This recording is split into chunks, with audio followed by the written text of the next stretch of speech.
Now, when we go to the Grand Canyon, which is an astonishing place, and I recommend to everybody in the world to someday visit the Grand Canyon, you find layer upon layer of ancient rocks.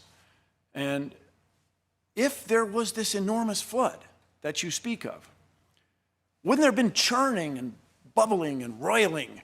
How would these things have settled out?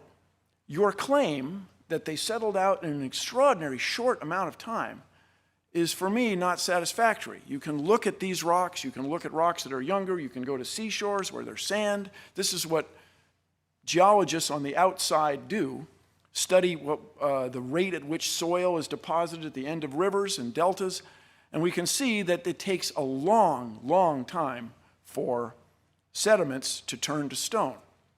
Also, in this picture, you can see where one type of sediment has intruded on another type.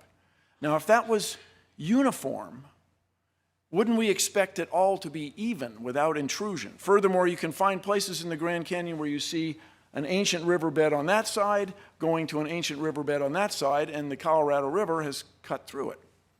And by the way, if this great flood drained through the Grand Canyon, wouldn't there have been a Grand Canyon on every continent?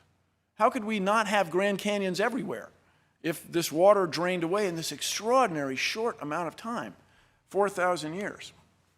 Now, when you look at these layers carefully, you find these beautiful fossils. And when I say beautiful, I am inspired by them. They're remarkable because we are looking at the past.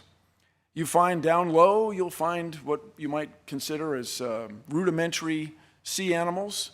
Up above, you'll find the famous trilobites. Above that, you might find some clams, some oysters. And above that, you'll find some mammals. You never, ever find a higher animal mixed in with a lower one. You never find a lower one trying to swim its way to the higher one. If it all happened in such an extraordinary short amount of time, if this water drained away just like that, wouldn't we expect to see some turbulence? And by the way, anyone here, really, if you can find one example of that anywhere in the world, the scientists of the world challenge you. They would embrace you. You would be a hero. You would change the world if you could find one example of that anywhere. People have looked and looked and looked. They have not found a single one.